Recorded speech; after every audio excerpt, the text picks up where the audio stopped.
Hello and welcome to News 18 exclusive Decoding Karnataka with me Harish Upadhyaya.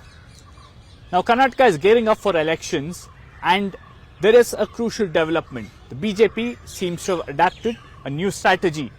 The party doesn't want to be seen just as a Lingayat Brahmin party. Now they want to expand their whole vote bank. And in that effort, they want to woo smaller OBC communities.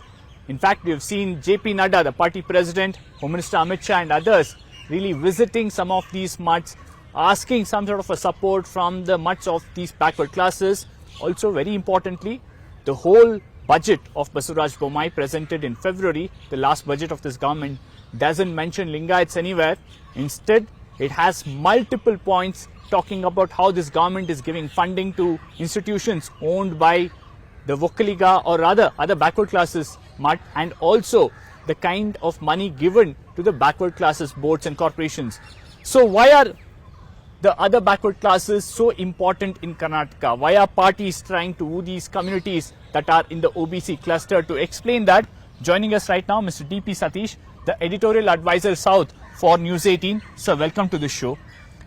Now we are seeing, on one hand, traditionally over the last decade or so, Siddaramaiah trying to woo the OBC community, calling it the Ahinda acronym for OBC, SC, STs and the minority.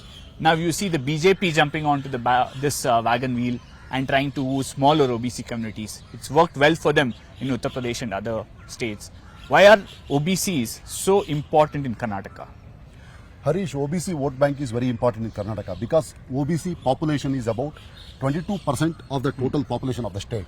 And some reports say they are 32%. Because in Karnataka, we have a very strange scenario. Even the upper caste Vokkaligas, Lingayats, Digambar Jains, Muslims, Christians, they can also avail OBC benefit because they have been classified as OBCs. But when they vote as Lingayat or they vote as Vokkaligas, they vote as Muslims or Christians, but only when they avail government benefits like reservation and all, they claim that they are OBCs. But OBC population is about 22.5% in the state of Karnataka. It is a very major vote bank. Till 1972, OBCs were completely neglected because there were Lingayats and there were Vokkaligas and there were Brahmins and there were SCs. But OBC vote bank was completely neglected because OBC community has so many castes, not one or two. Some say there are about 200 castes. Yes. And some say there are about 180 castes. And they keep adding more caste to OBC. Yes, OBC. That's why it may even cross 200. But Devaraj Aras in 1972, as Karnataka Congress president, during those days it was called Mysore Congress. So he realized the potential of OBC vote bank. Because between 1947 and 1972, first 25 years since independence, after independence, Karnataka was ruled by only two communities, Vokkaligas and Lingayats, particularly Lingayats, between 1956 and 1972. After the split of Congress in 1969, Nijalingappa walked out and Ars had to lead Indira Gandhi's Congress in Karnataka. So he realized that OBC vote bank would be beneficial because he mobilized OBCs along with minorities, SCs and STs. And what we call Ahinda today is not Siddaramaiah's idea. It was Devaraj Aras's idea. So that clicked very well.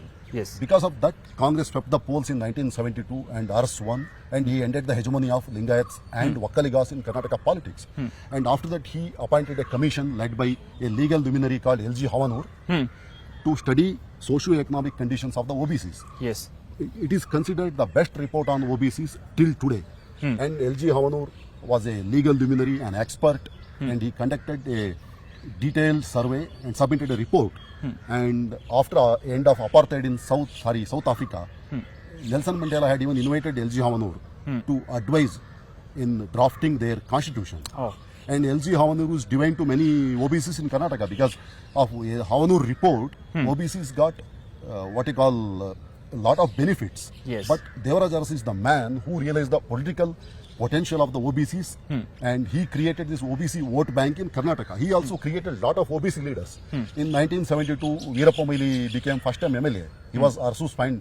Arsu is the one who discovered this Moily. Then Dharam Singh got ticket. In 1978, he promoted people like H. Vishwanath and all. They are all OBCs, other backward castes.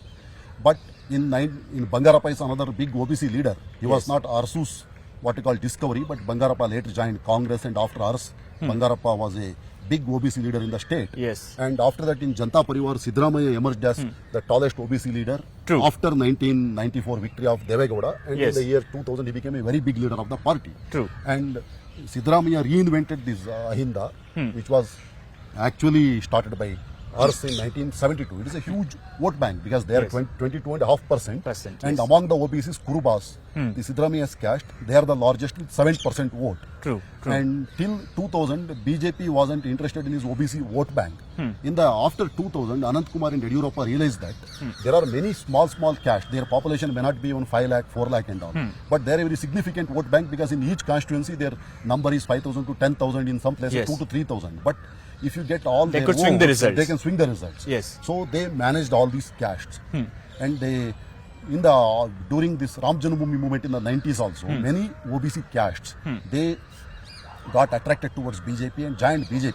Look at Dakshin Kannada district. Yes. The Billavas and Mogaveras, Yeah. they were hardcore supporters of Congress till the 90s. Yeah. So they are OBCs. Now they're And behind the BJP They now. are the backbone of BJP in undivided Dakshin Kannada True, and true. Dakshin Kannada district. True. Same is the case with Malnad region. Till Bangarappa joined BJP in 2004, the Idiga community of Bangarappa, they were the backbone of Congress. Now majority of them are with BJP. Yes. And look at the Koli Samaja, who are these fishermen.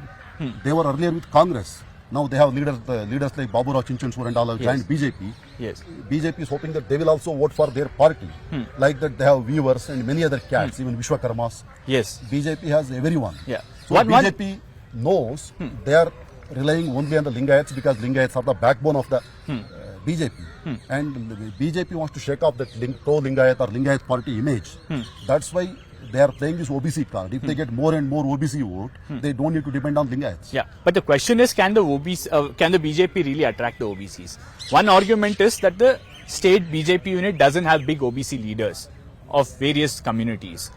They're too dependent on Mr. Modi or the grants given to some of these OBC backward classes boards and corporations. Will this really click? We've seen Amit Shah and JP Nadda visiting all these mutts. Some of those mutts eventually might back the BJP tacitly. But is it easy for the BJP to do that?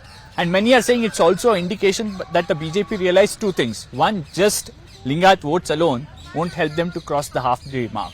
And second, all Lingayats and Brahmins might not be behind them with the same kind of commitment that perhaps we have seen during Mr. B.S. Yediyurappa's era as the chief minister candidate.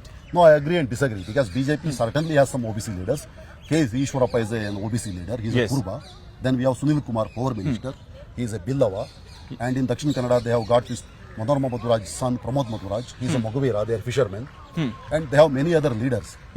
You can't say that they don't have any OBC leaders. But certainly, if you compare them with Siddaramaiah, certainly Yeah, they don't nobody have any leaders. matching the Siddaramaiah stature. is the tallest leader of the backward classes in Karnataka. True. Since Devaraj Ars. And Siddaramaiah is the Ahinda leader, is the OBC leader. Yeah. And Siddaramaiah is a pan-Karnataka leader. Absolutely. And you can't say they have someone like Siddaramaiah. And JDS hardly has any OBC leader because it's still considered a Gowda party. True. And if the OBC vote is split, 22.5%, even if BJP gets 78% of the OBC votes, I am sure they got more vote last time.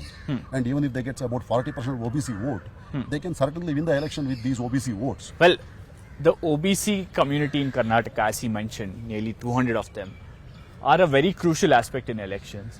And in today's episode, we have tried to decipher where it's heading and some of the issues that might impact on how they vote.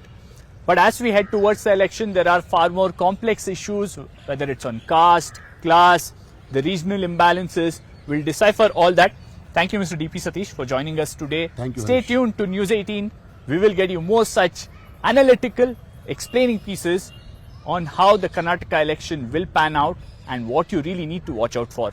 Thank you for watching.